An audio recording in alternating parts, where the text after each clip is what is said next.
हमने अभी तक सिर्फ नोबिता की बुरी आदतों को ही नोटिस किया है, लेकिन आपको ये नहीं पता होगा कि नोबिता भी काफी ज्यादा टैलेंटेड बंदा है। शूटिंग में माहिर है, कैच क्रडल का चैंपियन है और वो कहीं भी क्विकली कभी भी सो सकता है। ये भी तो एक तरीके का टैलेंट ही है भाई। और भी काफी सारी अंदरूनी खूबियां है यार। आप गौर से डोरेमोन देखा करो टेलीस्कोप से। वो सारी स्किल्स हम बाद वाले वीडियोस में कवर करेंगे, लेकिन आज की वीडियो में हम नोबिता के कैच क्रडल वाले टैलेंट को एक्सप्लोर करने वाले हैं। बेसिकली हम कैच क्रडल को अकेले तो खेल ही सकते हैं, लेकिन इसे और भी लोगों के साथ खेला जा सकता है। सबसे पहले तो हम इससे अकेले ही अलग अलग शेप्स को बनाना सीखते हैं। मैंने इसके अराउंड थोड़ा बहुत रिसर्च किया और मुझे पता चला कि अगर हम अच्छी खासी लंबाई वाला अगर एक शू लेस लेते हैं, उसको यहाँ से बांध कर हम इसे कैच क्रडल स्ट्रिंग की तरह भी यूज कर सकते हैं। अब मैं इसे अच्छे तरीके से बांध लूंगा और इसी से मैं ट्राई करने वाला हूँ।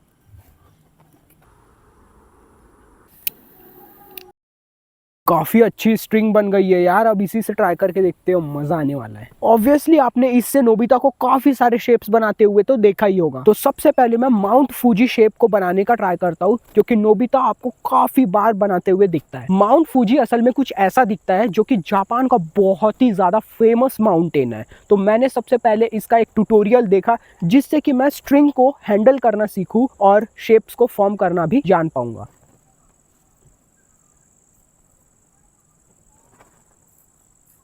मैंने इसका ट्यूटोरियल देखा भाई, ये सच में काफी ज्यादा इजी था, क्योंकि इसमें स्टेप्स ही बहुत ज्यादा, इसलिए मुझे इसको सीखने में कुछ भी समय नहीं लगा। ऐसे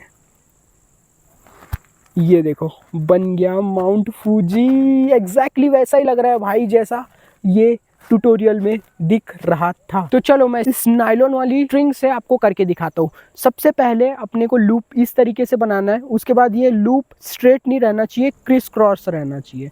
तो ये कुछ इस तरीके से क्रॉस लूप बना दिए अपन। उसके बाद हमको मिडिल फिंगर से इस तरीके से खींचना होगा, इस तरीके से दोनों हाथ से।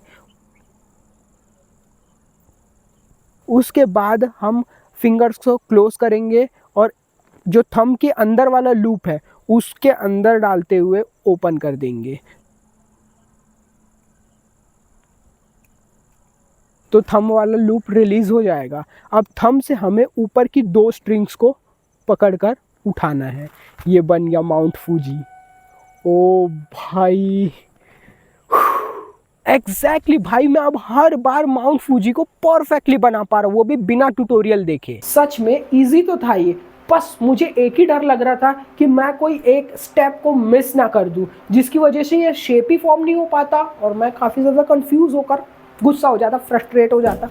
पर मुझसे ना ये पहली बार में हो गया, तो जिससे मुझे काफ़ी ज़्यादा मज़ा ही आ गया था भाई। अब मैं बताता हूँ कि इस कैच क्रडल स्ट्रिंग को कैसे बनाते हैं, बहुत ही ज़्यादा इजी तरीके से। सबसे पहले तो आपको इसके लिए एक मीडियम थिकनेस की रस्सी ले लेनी होगी, कलरफुल वाली, वाइट नहीं होनी चाहिए। कलर से क्या है, आपको प्रॉपर स्ट्रिंग दिखेगी, किस तरीके से आपको शेप फॉर्म करना है आपको समझ में आएगा। और स्ट्रिंग जो है वो मुलायम होनी चाहिए, बिल्कुल हार्ड नहीं होनी चाहिए इस तरीके से। क्योंकि मेरे घर पर यही रस्सी अवेलेबल थी, तो मैं इसी से आपको बता रहा हूँ। अब इसके लिए हमें अपने थंब से लेकर पिंकी फिंगर जितनी 8 टाइम्स स्ट्रिंग की लेंथ को लेकर कट करना है।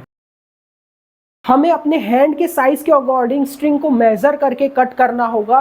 फिर दोनों एंड को कुछ इस तरीके से हमें रस्सी की मदद से या धग्गे की मदद से ऐसे बांधना होगा। तो ऐसे हमारी ये कैच क्रडल की स्ट्रिंग बन जाएगी। अब इसी से हम सेकंड शेप को क्रिएट करते हैं या बनाने का ट्राई करते हैं, जो कि है स्टार। मुझे ऐसा लगता है कि ये थोड़ा इजी तो होगा यार, पर धीरे धीरे जैसे जैसे हम नेक्स्ट शेप्स की तरफ बढ़ेंगे, ये कैच क्रडल गेम थोड़ा सा ज़्यादा एडवांस होते चले जाएगा। तो चलो पहले तो स्टार शेप को ही क्रिएट करते हैं। तो स्टार शेप बनाने के लिए हमें स्ट्रिंग को कुछ इस तरीके से लेफ्ट हैंड से होल्ड करना है नॉर्मली। उसके बाद राइट हैंड से यो-यो हनी सिंह का सिग्नेचर मूव करना है और स्ट्रिंग को क्रॉस करते हुए कुछ इस तरीके से होल्ड करना है। देखो राइट हैंड कुछ ऐसा, लेफ्ट हैंड कुछ ऐसा और बीच में क्रॉस स्ट्रिंग।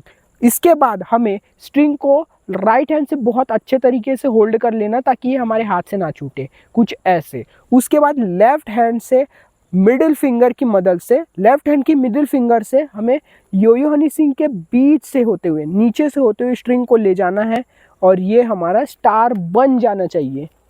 अरे यार नहीं बना यार इसकी लंबाई बड़ी हो गई, लेकिन इसका भी सॉल्यूशन है भाई के पास। बेसिकली हमको स्ट्रिंग को डबल लूप कर देना है कुछ इस तरीके से।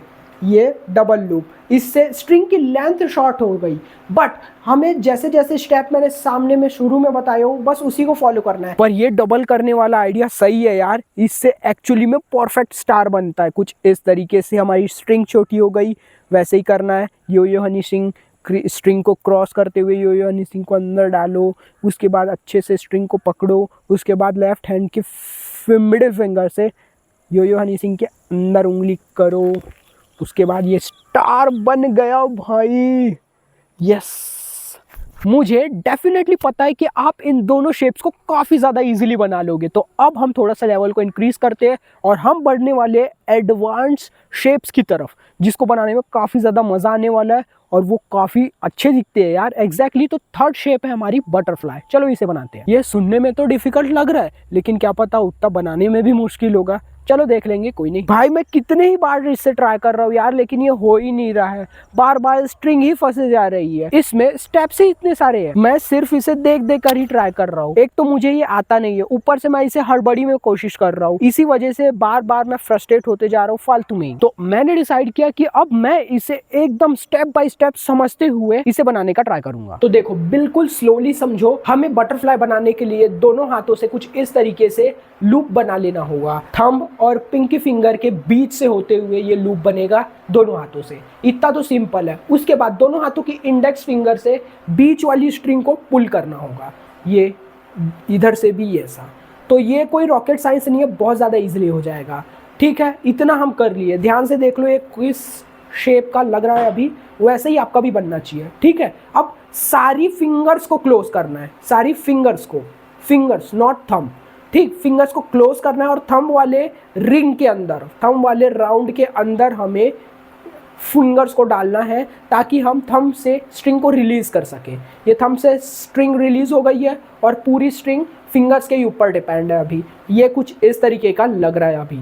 ठीक है, इसके बाद हमें थंब को नीचे ले जाना है। ये थंब है, इसको नीचे ले गए और थर्ड वाली, इस थर्ड वाली स्ट्रिंग 1 2 और ये 3, ये थर्ड वाली स्ट्रिंग को नीचे से ले जाना होगा और ये फिर ऊपर से उसके बाद थर्ड वाली 1 2 और 3, ये जो क्रॉस वाली है ना, इस स्ट्रिंग को पुल करना होगा। ये दिख रहा है आपका, बीच में पूरा हॉलो हो गया है और ये स्ट्रिंग कुछ स्ट्रक्चर कुछ ऐसा दिख रहा है। ठीक है, इसके बाद जो पिंकी फिंगर में स्ट्रिंग फंसी हुई है उसको रिलीज कर देंगे। बस आखिरी लास्ट स्ट्रिंग बची हुई है, ये पूरी रिलीज हो गई ना।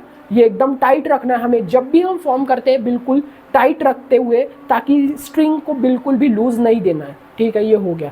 अब इसको भी लूज करना है, पर कहाँ तक? इंडेक्स फिंगर तक। ये देखो, लूज करे इंडेक्स फिंगर तक, हो गया। बस यही समझना है कि पिंकी फिंगर का लास्ट काम है। दोनों पिंकी फिंगर को थंब के जो बीच में स्ट्रेट, एकदम स्ट्रेट वाली जो स्ट्रिंग नजर आ रही है, एकदम थंब के बीच में जो एकदम स्ट्रेट वाली स्ट्रिंग नजर आ रही, उसी को हमें नीचे से लाना है। ये तो इस तरीके से हमारी बन जाएगी बटरफ्लाई। भाई मैं कितना ही ट्राई कर रहा हूँ यार, कितनी ही ज़्यादा कोशिश कर रहा हूँ, हर स्टेप्स को प्रॉपर फॉलो कर रहा हूँ, फिर भी नहीं बन रहा है, इसलिए तो चिढ़ आता है यार। अरे यार, यस यस, शायद शायद शायद बटरफ्लाई बन जाए यार, कुछ तो हो भाई। मुझे ऐसा लगता है कि मेरी ये स्ट्रिंग काफ़ी ज़्यादा हार्ड है, इस वजह से ये बटरफ्लाई शेप प्रॉपरली फॉर्म नहीं हो पा रही है।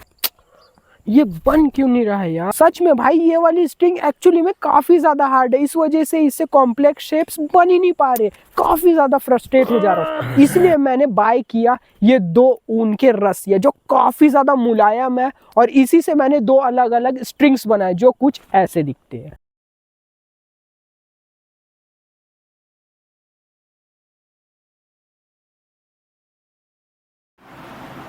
इसकी यही तो प्रॉब्लम है यार, ये बहुत ज़्यादा जल्दी टेंगल हो जाता है, मतलब गुथ जाता है।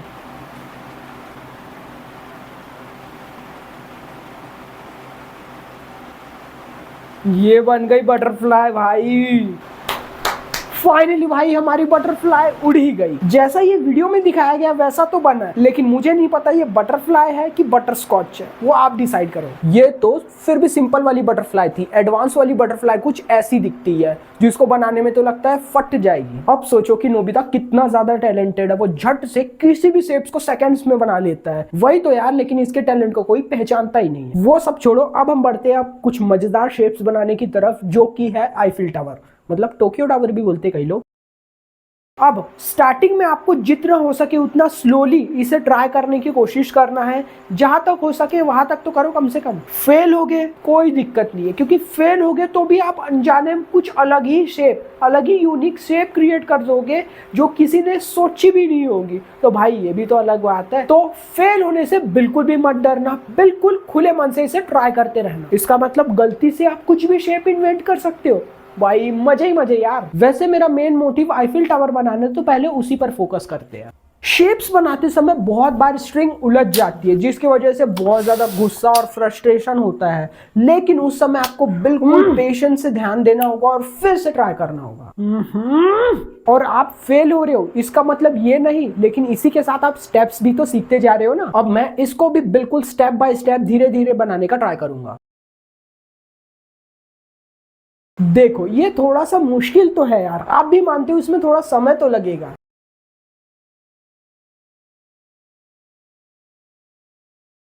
ओह भाई फाइनली बन गया यार। अब मैं बिल्कुल स्टेप बाय स्टेप बता रहा हूँ, ध्यान से देखो। सबसे पहले नॉर्मली दोनों हाथों से लूप बनाना है, थंब और पिंकी की हेल्प से। फिर मिडिल फिंगर की हेल्प से दोनों के अपोजिट वाली साइड से स्ट्रिंग्स को पुल करना है, कुछ इस तरीके से।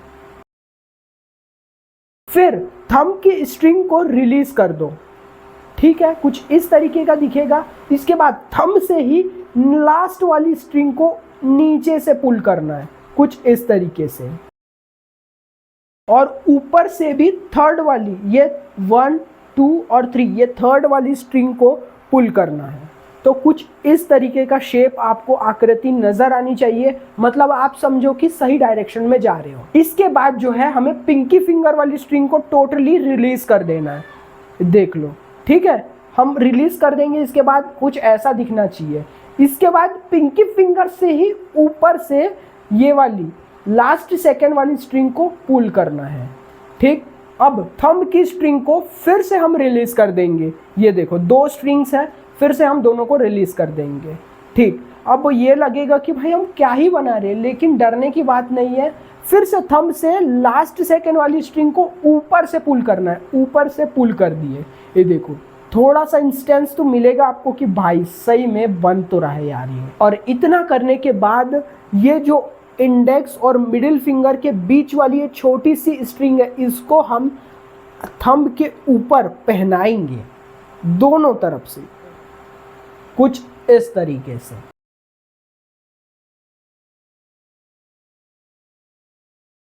इसके बाद आपको थंब के ऊपर वाली स्ट्रिंग को एक बार निकाल देना है, ये कुछ इस तरीके से। तो आपको लगेगा कि ये नॉट बन गया है थंब के अंदर। ये आपको 1-2 बार ट्राई करोगे तो आपको समझ में आएगा, पहली बार में तो मैं खुद समझ नहीं पाया था।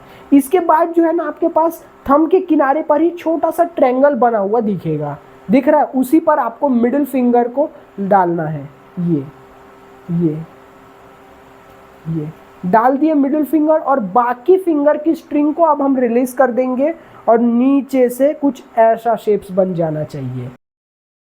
ये कुछ अब ब्रिज जैसा दिखने लगा है, लेकिन जब हम लेफ्ट वाली हैंड की फिंगर को पिंच करेंगे तो ये बन गया हमारा आईफिल टावर। भाई परफेक्टली यार, फाइनली भाई आईफिल टावर बन ही गया। देखा कितना इजी था, बस इसमें स्टेप्स बहुत सारे हैं। अब एक बार बना चुका हूँ, इसका मतलब दूसरी बार बनाने में बिल्कुल भी समय नहीं लगने वाला हूँ। वैसे भी स्टेप्स तो हमें याद हो ही चुके हैं फेल होकर। ये तो हो गई स्ट्रिंग से शेप्स बनाने के बाद, लेकिन इसी स्ट्रिंग से हम और भी काफी सारे चीजें कर सकते हैं। वैसे नोबिता की एक स्किल तो हमने सीख ली है, अब हम अगला स्किल जो कि शूटिंग है वो सीखने वाले बहुत ही ज्यादा मजेदार तरीके से। तो बने रहना भाई अगली वीडियो के लिए।